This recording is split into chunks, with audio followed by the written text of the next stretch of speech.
Hello everyone, नमस्कार। Welcome to Monk tutorial. दोस्तों, आज के इस वीडियो लेक्चर में हम जानेंगे शिक्षक भर्ती परीक्षा 2023 में जो हुई थी, उससे कंप्यूटर में 10 क्वेश्चन पूछे गए थे। कंप्यूटर के 10 जो क्वेश्चन थे उनको समझने का प्रयास करते हैं। स्टार्ट करते हैं। चलिए, सबसे पहला जो हमारा क्वेश्चन है, एक्सेल में फॉर्मूला शुरू होता है खाली स्थान से। Option A star, option B dash, option C question mark या फिर option D is equal to. देखिए, इस टाइप का क्वेश्चन एक्सेल से बहुत बार आपको, अभी आप देख रहे होंगे इस सीरीज में बहुत बार रिपीट हो रहा है, रिपीटेड होते हैं व्यापम के क्वेश्चन में। और इसका जो आंसर है वो आप सबको पता होगा अगर आपने प्रीवियस सेशन देखा है। इसका सही आंसर है option number D, equal to. ठीक है। एक्सेल में जितने भी फॉर्मूले यूज होते हैं आप देखेंगे, जैसे सम का फॉर्मूला है इज इक्वल टू सम, फिर ब्रैकेट में जो आप ब्रैकेट डालेंगे, जो आप सेल का वैल्यू देंगे, मैक्स है, मिनिमम है, नाउ, एवरेज, ये सारे फॉर्मूले हैं, फंक्शन है अलग अलग। ठीक है। तो ये फॉर्मूला बार में ही ये फंक्शन काउंट का, काउंट ए, लैन, लोअर, अपर, बहुत सारे आपको फंक्शन मिल जाते हैं। मैं याद रखिएगा, मैं यहाँ वर्ड यूज कर रहा हूँ फंक्शन।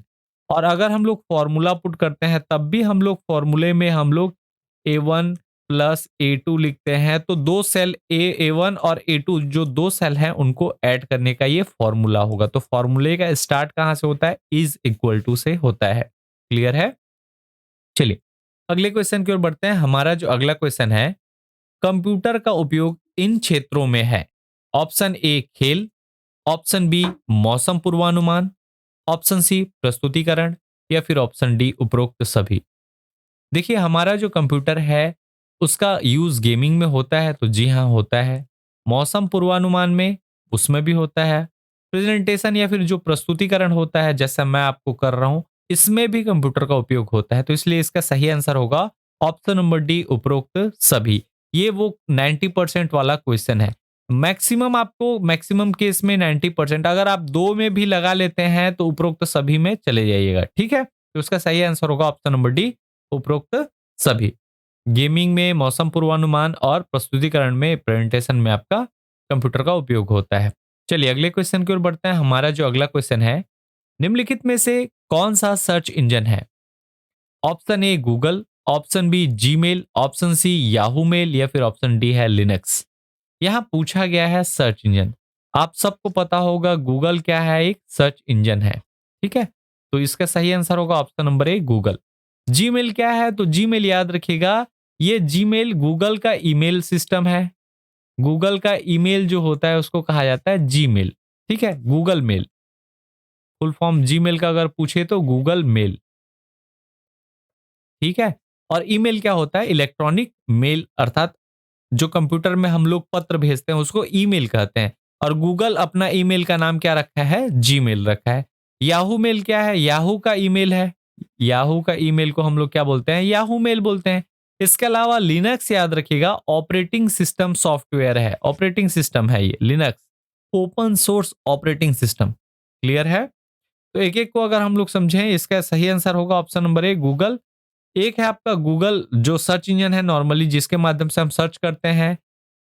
इसके अलावा याहू मेल और जीमेल, और ये लिनक्स जो है, ये लिनक्स याद रखिएगा ऑपरेटिंग सिस्टम है। जीमेल कुछ इस प्रकार से दिखाई देता है, गूगल मेल। क्लियर है? चलिए, अगले क्वेश्चन की ओर बढ़ते हैं। हमारा जो अगला क्वेश्चन है, कंप्यूटर का अनुप्रयोग निम्न में है, खाली स्थान। ऑप्शन ए परिशुद्ध खेती, ऑप्शन बी कार्यस्थल, ऑप्शन सी शिक्षण या फिर ऑप्शन डी है उपरोक्त सभी। इसमें अगर हम लोग इंग्लिश में जाते हैं तो ज़्यादा आसानी होगी। ध्यान रखिएगा, आप पेपर सॉल्व करते हैं तो हमेशा हिंदी पक्ष में ना देखिए। कोशिश कीजिए जहां आप फंसते हैं उसमें हिंदी के अलावा अंग्रेजी वाले पक्ष को भी ध्यान रखिएगा। ठीक है। कई बार होता है कि हमारा हिंदी से, जैसे कार्यस्थल में हम कंफ्यूज हो सकते हैं लेकिन ऑफिस में कंफ्यूज नहीं होंगे। शिक्षण में कंफ्यूज हो सकते हैं, टीचिंग में कंप्यूटर का यूज होता है। ठीक है। फार्मिंग में, खेती में कंप्यूटर का यूज होता है, तो हाँ होता है, ऑफिस में भी होता है। टीचिंग में जैसे मैं आपको दे रहा हूं उसमें भी कंप्यूटर का यूज हो रहा है। इसलिए इसका आंसर जो होगा ऑप्शन नंबर डी, उपरोक्त सभी होगा। ठीक है। देखिए, आपका ये जितने भी हैं, किसानी में आप याद रखिएगा, नॉर्मली जो किसानी या खेती हो रही है वो नहीं पूछा गया है। यहाँ कहा कहा जा रहा है प्रीसियस फार्मिंग या परिशुद्ध खेती, उसमें यूज किया जाता है कंप्यूटर का। ठीक है। इसके अलावा ऑफिस में, आपके टीचिंग में, बच्चे जैसे ऑनलाइन स्टडी करते हैं, टीचर कंप्यूटर के माध्यम से पढ़ाते हैं, बच्चे कंप्यूटर में देखते हैं, तो इस प्रकार से इसका सही आंसर क्या होगा? ऑप्शन नंबर डी होगा। ठीक है, अगर ये टॉपिक आपको समझ नहीं आ रहा है तो इसके लिए कंप्यूटर का परिचय, इंट्रोडक्शन ऑफ कंप्यूटर लेक्चर 1 जो है प्लेलिस्ट में आपको मिल जाएगा, वहां इसके बारे में ब्रीफ हम लोग देख चुके हैं। क्लियर है, कंप्यूटर का यूज या एप्लीकेशन कहाँ कहाँ है। चलिए अगले क्वेश्चन की ओर बढ़ते हैं। हमारा अगला क्वेश्चन है, निम्नलिखित में से कौन सी ऑपरेटिंग सिस्टम नहीं है? ध्यान रखिएगा, नकारात्मक टाइप क्वेश्चन पूछा गया है यहाँ पे। Option A MS Office, option B Unix, option C DOS या फिर ऑप्शन डी है विंडोज। ऑपरेटिंग सिस्टम के बारे में पूछा गया है, कौन सा नहीं है? तो कौन कौन सा है भाई? यूनिक्स ऑपरेटिंग सिस्टम है, तो जी हाँ है। डॉस ऑपरेटिंग सिस्टम है, जी हाँ। डिस्क ऑपरेटिंग सिस्टम कहा जाता है डॉस को, डिस्क ऑपरेटिंग सिस्टम। ठीक है, इसके अलावा विंडोज भी क्या है? ऑपरेटिंग सिस्टम है। तो कौन सा नहीं होगा? MS office. एमएस ऑफिस याद रखिएगा, ये एक एप्लीकेशन सॉफ्टवेयर है। एमएस ऑफिस पैकेज है जिसके अंतर्गत हम हमें वर्ड, एक्सेल, पावर पॉइंट और वेरियस टाइप्स के क्या मिलते हैं? एप्लीकेशन सॉफ्टवेयर मिलते हैं। तो ये एमएस ऑफिस एक एप्लीकेशन सॉफ्टवेयर पैकेज है। क्लियर है, तो इसका सही आंसर होगा option number A, MS office. ठीक है, एमएस ऑफिस में आपको एग्जांपल के लिए अगर देखें तो ऑफिस में वर्ड मिलता है, एक्सेल मिलता है, PowerPoint, Outlook, MS Access, MS Publisher, MS OneNote और बहुत से प्रकार के आपको लगभग याद रखिएगा 42 सॉफ्टवेयर मिलते हैं, एप्लीकेशन सॉफ्टवेयर इसी बंडल में रहते हैं। 42 सॉफ्टवेयर के बंडल है ये।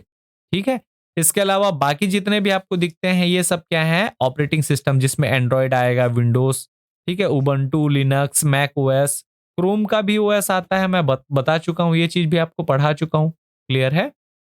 चलिए अगले क्वेश्चन की ओर बढ़ते हैं। हमारा अगला क्वेश्चन है, एमएस ऑफिस एक खाली स्थान है। Option A system software, option B virus, option C application software या फिर ऑप्शन डी है हार्डवेयर।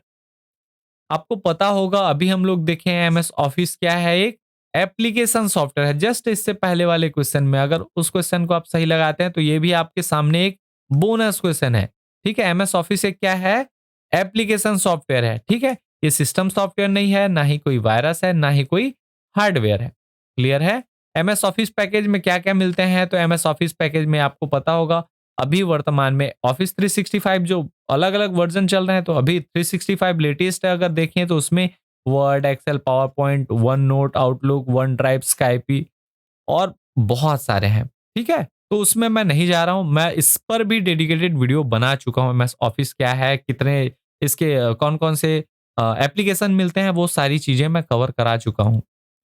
चलिए आगे हम लोग बढ़ते हैं अगले क्वेश्चन की ओर। अगला क्वेश्चन है, वायरस खाली स्थान है।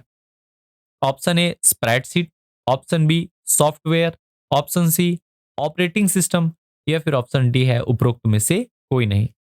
वायरस का अगर हम लोग देखें तो वायरस को अंग्रेजी में और एक नाम से जाना जाता है, कंप्यूटर सिस्टम में हम लोग उसको पढ़ते हैं मालवेयर। मालवेयर का फुल फॉर्म होता है मैलिशियस सॉफ्टवेयर। मैलिशियस सॉफ्टवेयर, और मैलिशियस जो सॉफ्टवेयर होता है वो कहा जाता है, मैलिशियस का अर्थ होता है खराब या दोषपूर्ण, याद रखिएगा। तो खराब या दोषपूर्ण जो सॉफ्टवेयर रहेगा वो क्या होगा? मालवेयर। और उस मालवेयर में एक प्रकार आता है वायरस। इसके अलावा वॉर्म्स आते हैं, ट्रोजन हॉर्स आता है और बहुत सारे, वो भी कवर्ड है आपके वीडियो में। ठीक है, तो उसको आप जाकर देख सकते हैं। अब वायरस क्या है? तो वायरस एक सॉफ्टवेयर है, और सॉफ्टवेयर कैसा software? Malicious software. Malicious software क्या होंगे? सॉफ्टवेयर क्या होगा? तो ये एक प्रोग्राम का समुच्चय होगा। ठीक है, प्रोग्राम होगा।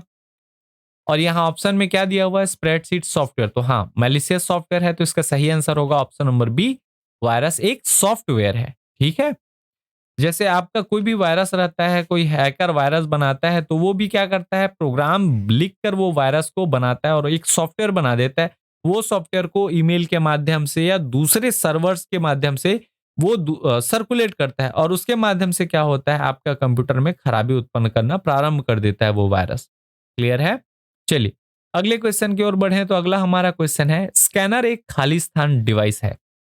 Option A input, option B memory, option C output या फिर ऑप्शन डी है बाह्य मेमोरी, जिसको सेकेंडरी स्टोरेज कहा जाता है। देखिए हम लोग जब इनपुट आउटपुट डिवाइस पढ़ रहे थे, यहाँ ऑप्शन में इनपुट और आउटपुट दोनों है, तो मैं इसको क्लियर कर दूं। इनपुट आउटपुट जब डिवाइस पढ़े हम लोग, तब हमको पहले इससे पता है कि इस इनपुट डिवाइस क्या होगा? जो ह्यूमन डेटा को, इनपुट डिवाइस क्या है? ह्यूमन डेटा को कंप्यूटर लैंग्वेज में या मशीन लैंग्वेज में कन्वर्ट करने का काम करे, वो इनपुट डिवाइस है।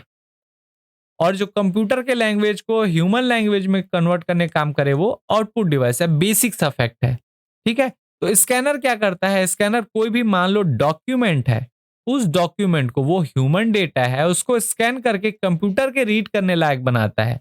अर्थात वो कैसा डिवाइस होगा? इनपुट डिवाइस होगा। क्लियर है? तो इसका सही आंसर होगा option number A, input device. ठीक है। स्कैनर कैसे काम करता है? तो देखिए, स्कैनर में आपको इमेज यहाँ स्कैन करने के लिए डालते हैं, वो आपके कंप्यूटर के स्क्रीन पर इस प्रकार से आपका दिखाई दे देगा वो स्कैन होने के बाद। यही स्कैनर का प्रोसेस है। तो ये क्या डिवाइस है? एक इनपुट डिवाइस है। अगले क्वेश्चन की ओर बढ़ते हैं। हमारा अगला क्वेश्चन है, रोम खाली स्थान मेमोरी है।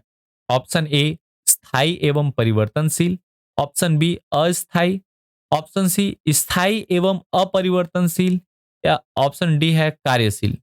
इंग्लिश में जाए तो permanent and volatile, temporary, permanent and non volatile और वर्किंग।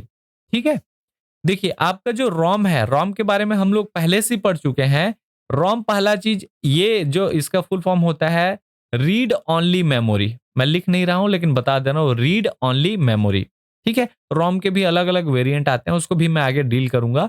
रीड ओनली जो मेमोरी होता है, ये याद रखिएगा, इसमें जो भी डेटा रहेगा वो डेटा समाप्त नहीं होता। अर्थात वो क्या रहता है? अपरिवर्तनशील। उसका डेटा क्या रहता है? अपरिवर्तनशील। अपरिवर्तनशील मतलब वो चेंज नहीं होता। अर्थात यहां पे ये अपरिवर्तनशील एक चीज पता चल गया। और जो चेंज नहीं होता वो क्या होता है? स्थायी होता है। मैं आपको ये चीज बताया था। याद रखिएगा, वोलेटाइल और नॉन वोलेटाइल हम लोग ही याद रखेंगे, परिवर्तनशील और अपरिवर्तनशील, परमानेंट और टेम्परेरी ये मत याद रखिएगा। ठीक है। यहां आपको फंसाने के लिए देखिए, यहां पे दो चीज दे दिया है। ठीक है। परमानेंट दोनों जगह है, आप परमानेंट रट के जाते हैं तो फंस जाएंगे। तो रोम क्या है? अपरिवर्तनशील है। और रैम क्या है? परिवर्तनशील मेमोरी होता है। क्लियर है? तो यह अपरिवर्तनशील और स्थायी है, इसलिए इसका आंसर होगा ऑप्शन नंबर सी। ठीक है। रैम क्या है, सॉरी, रोम क्या है? स्थायी और अपरिवर्तनशील या फिर permanent and non volatile memory है। क्लियर है? रोम के अगर टाइप की बात करें तो एक होता है एम रोम, एक है पी रोम, एक है ईपी रोम, इसके अलावा ईईपी रोम और एक आता है फ्लैश मेमोरी। एम रोम का अर्थ होता है, इसका जो फुल फॉर्म होता है मास्क्ड रोम। ठीक है। मास रोम क्या होता है? तो याद रखिएगा, ये जो रोम है ये मैन्युफैक्चरर द्वारा कंप्यूटर में इनबिल्ट डाल दिया जाता है, उसमें प्रोग्रामिंग करके, और उसके ऊपर एक मास्किंग लगा दी जाती है। इसके कारण इसको कहा जाता है मास्क रोम। पी रोम की अगर बात करें तो पी रोम में क्या रहता है? जो कंप्यूटर में रोम बनाने वाली कंपनी रहती है, वो अपने से प्रोग्राम नहीं डालती, वो प्रोग्राम को आपको डालने के लिए छोड़ देती है। ठीक है। अर्थात ये क्या होगा? प्रोग्रामेबल रोम। इसमें प्रोग्राम कौन डालेगा? तो याद रखिएगा, यूजर डालेगा, यूजर प्रोग्राम डालेगा, इसलिए इसको कहा जाता है पी रोम। इसमें मास्क नहीं लगा रहता। इसके बाद आता है ईपी रोम। ईपी रोम अर्थात होता है इरेजेबल प्रोग्रामेबल रोम। ठीक है। इस इरेजेबल प्रोग्रामेबल रोम को याद रखिएगा, यूवी रे के सामने लाना पड़ता था। बाहर से सर्किट को निकाल के फिर यूवी रे के सामने लाते थे, तब इसका जो प्रोग्राम था वो इरीज हो जाता था। अब इसकी समस्या को दूर करने के लिए फिर लाया गया ईईपी रोम, अर्थात इलेक्ट्रिकली इरेजेबल पी रोम। और ये जो ईईपी रोम है, ये इलेक्ट्रिकली अर्थात बिना रोम को बाहर निकाले ही डायरेक्ट सीपीयू के अंदर ही इरीज हो जाता था, इसलिए इसको कहा जाता था ईईपी रोम। और सबसे एडवांस लास्ट वाला जो है फ्लैश मेमोरी। ठीक है। तो ये इनके बारे में और डिटेल में मैं ऑलरेडी बता चुका हूं। ठीक है। टाइप्स ऑफ मेमोरी जो आपका कंप्यूटर मेमोरी है उसमें मैं बता चुका हूं, आप लोगों ने पढ़ा होगा तो पता होगा। चलिए, अगला जो हमारा लास्ट क्वेश्चन है उस पर चलते हैं। लास्ट हमारा क्वेश्चन पूछा गया था, मल्टीमीडिया में शामिल है खाली स्थान। Option A audio, option B video, option C audio एवं वीडियो, या फिर ऑप्शन डी है उपरोक्त में से कोई नहीं। देखिए, यहाँ पे द्वंद्व वाला स्थिति हो जाता है, तो ऐसे क्वेश्चन में कंफ्यूज मत होइएगा। पहले हम लोग समझते हैं मल्टीमीडिया। मल्टीमीडिया का जो अर्थ होता है, मल्टीमीडिया से याद रखिएगा मीडियम है। मीडियम का अर्थ होता है माध्यम, हिंदी में कहें तो क्या बोलते हैं, माध्यम। और मल्टी का अर्थ होता है एक से अधिक। तो एक से जब अधिक माध्यम होते हैं, एक से अधिक माध्यम होते हैं, तो उसको क्या कहा जाता है, मल्टीमीडिया कहा जाता है। ठीक है, एक से अधिक माध्यम को ही मल्टीमीडिया। तो उस माध्यम में क्या क्या होंगे, तो ऑडियो होगा, जी हाँ होगा, वीडियो भी होगा। इसके अलावा और भी चीजें हो सकती हैं, जैसे टेक्स्ट हो सकता है, ग्राफिक्स हो सकता है, बहुत सारी चीजें हो सकती हैं। ठीक है, तो इसलिए इसका आंसर क्या होगा, ऑप्शन नंबर सी, ऑडियो एवं वीडियो दोनों होगा। ठीक है, इसमें क्या क्या होते हैं, तो देखिए आपके मल्टीमीडिया में दो एलिमेंट पाए जाते हैं, एक होता है डायनेमिक एलिमेंट और दूसरा होता है स्टैटिक एलिमेंट। डायनेमिक एलिमेंट में वीडियो रहेंगे, एनिमेशन रहेगा, ऑडियो रहेगा। ठीक है, जबकि स्टैटिक एलिमेंट में टेक्स्ट है, आपके ग्राफिक्स, ग्राफिक्स में बेसिकली फोटोज जो होंगे, ठीक है, इमेजेस जो होंगी, वो सब क्या होते हैं, आपके स्टैटिक एलिमेंट के अंतर्गत आते हैं। क्लियर है, तो मल्टीमीडिया में क्या क्या रहेगा, वीडियो भी रहेगा, ऑडियो भी रहेगा, एनिमेशन, टेक्स्ट, ग्राफिक्स। यहाँ ऑप्शन में ऑडियो और वीडियो ही दिया था, इसके अलावा यहाँ पे ऑप्शन में audio, video, animation, text, graphics ये सब भी लिखा रहता, तब भी ऑप्शन सी ही इसका सही आंसर होता। क्लियर है, आशा है कि ये सारी चीजें आपको समझ आ गई होंगी। ठीक है, अगली क्लास में हम लोग जानेंगे सहायक शिक्षक भर्ती परीक्षा का। ये था शिक्षक भर्ती परीक्षा 2023। अगली क्लास में हम लोग जानेंगे सहायक शिक्षक भर्ती परीक्षा 2023 में कंप्यूटर से जो 10 क्वेश्चन पूछे गए थे, उन 10 क्वेश्चन का सॉल्व एनालिसिस। अगर वीडियो पसंद आता है तो प्लीज वीडियो को लाइक करें, चैनल पर आप नए हैं तो चैनल सब्सक्राइब करें। मिलते हैं बहुत जल्द अगली वीडियो में, तब तक के लिए जय हिंद, जय भारत, वंदे मातरम।